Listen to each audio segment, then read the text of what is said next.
Quick arrest Swami Ramdev, कभी ठग रामदेव, कभी महाठग रामदेव, कभी गिरफ्तार रामदेव।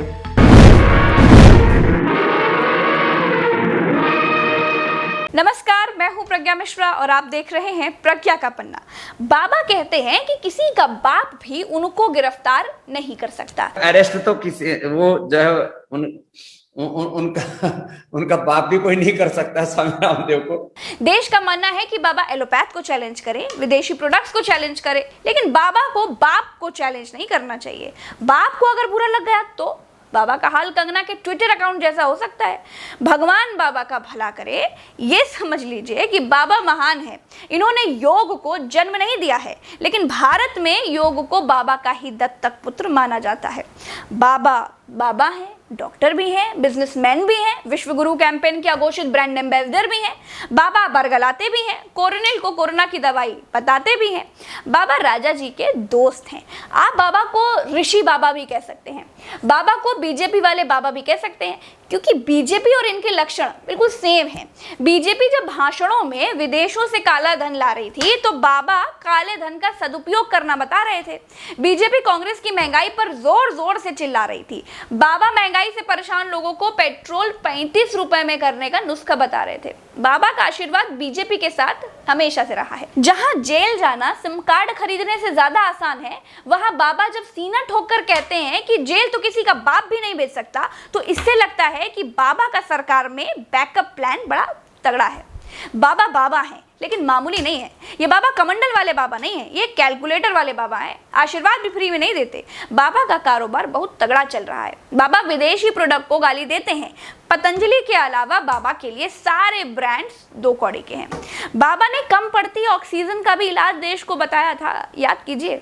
धरती पर आदमी को पहली बार पता चला था कि नाक असल में ऑक्सीजन सिलेंडर ही है, लेकिन उसे स्टोर करके बीमार मां तक कैसे पहुंचाया जाए ये नहीं बताया।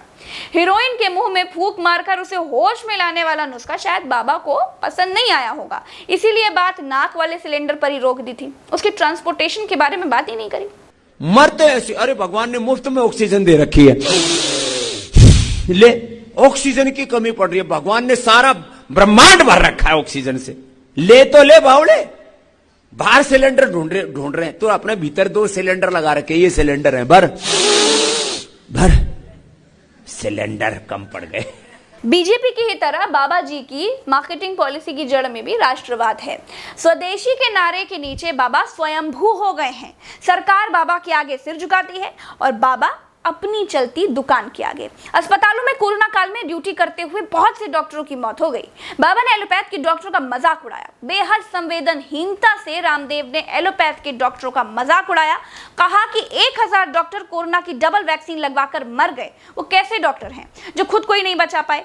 डॉक्टर बनना है तो मेरे जैसा बनो, मेरे पास कोई डिग्री भी नहीं है, फिर भी मैं सबका डॉक्टर हूं। तीसरा बोला मुझे डॉक्टर बनना है, टर टर टर टर टर टर टर टर करते रहते, टर बनना है, टर डॉक्टर। 1000 डॉक्टर तो अभी कोरोना की डबल वैक्सीन लगाने के बाद मर गए। कल क्या समाचार है? कितने? 1000 डॉक्टर डबल वैक्सीन लगाने के बाद भी मर गए।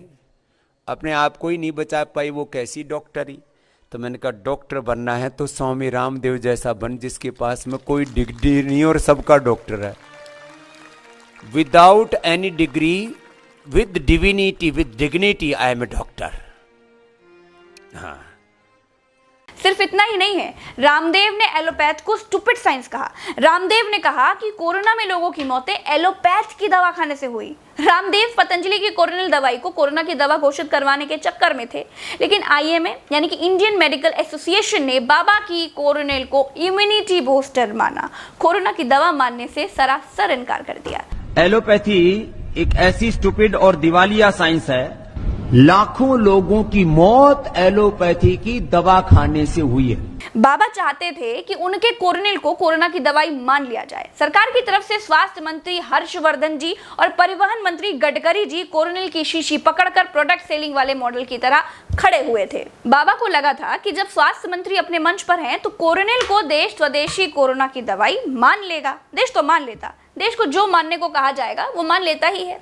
लेकिन इंडियन मेडिकल एसोसिएशन यानी कि IMA अड़ गया कि ट्रायल दिखाओ, सक्सेस रेट दिखाओ, दवाई का असर बताओ। ये स्वदेशी और राष्ट्रवाद का नारा तो है नहीं, दवाई है। बाबा यहीं फेल हो गए। तब से बाबा एलोपैथ को दुश्मनी की आंख से दिखने लगे। अब कोई मेडिकल का संगठन बाबा के व्यापार पर वार करेगा तो बाबा को तो बुरा लगेगा ही।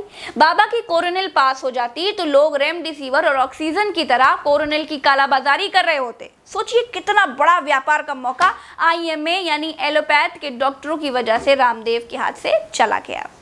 IMA ने पूछा था कि अगर कोरोनिल वाकई कोरोना से बचाव में कारगर है तो सरकार टीकाकरण पर 35,000 करोड़ रुपए क्यों खर्च कर रही है? सबको बाबा की गोली खिलाओ, ठीक कर लो। हम लोग को क्या शंडी लगाने के लिए बात कर रहे हैं? वो कोरोना से एक्सपायर हो गया। अभी चुप बैठे हैं आप चुप बैठी है। ठीक है, आराम से। When I am talking, you don't talk. Keep quiet. तो ये बाबा की और एलोपैथ की पर्दे के पीछे वाली दुश्मनी की कहानी थी।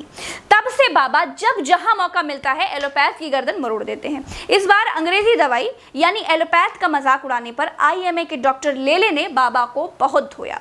उसके बाद IMA ने कहा कि जैसे बाबा ने वीडियो पर एलोपैथ का मजाक उड़ाया है, डॉक्टरों की मौत का मजाक उड़ाया है, वैसे ही वीडियो बनाकर माफी भी मांगे और फिर लिखित में भी माफी मांगे। 1000 करोड़ का मानहानि का दावा भी किया है और प्रधानमंत्री जी को चिट्ठी लिखकर रामदेव पर देशद्रोह का केस चलाने की मांग भी की है। देशद्रोह में तो गिरफ्तारी भी होती है, इसीलिए बाबा कहते हैं कि गिरफ्तार तो किसी का बाप भी नहीं कर सकता। और ये बात सही है कि बाबा को गिरफ्तार तो किसी का बाप भी नहीं कर सकता, किसी का भी। बाप को बुरा लग जाए तो अलग बात है। दोस्तों आज के लिए इतना ही। आखिर में आप सब मेरे फेसबुक ट्विटर परिवार में मेरी एक अपील जरूर सुनिए कि दोस्तों आप मुझे ट्विटर पर @PragyaLive यानी कि @PRAGYALIVE नाम से खोज कर फॉलो कर सकते हैं और मेरी वेबसाइट यानी ultachashma.uc.com पर मेरे लेख, आर्टिकल्स और ब्लॉग भी पढ़ सकते हैं। वहाँ कमेंट करके अपनी राय दे सकते हैं। आपके कमेंट की सूचना मुझे मेल के जरिए मिल जाती है, वहाँ मैं सबके कमेंट्स भी पढ़ती हूँ और जवाब भी देती हूँ। चलते हैं, राम राम, दुआ सलाम, जय हिंद।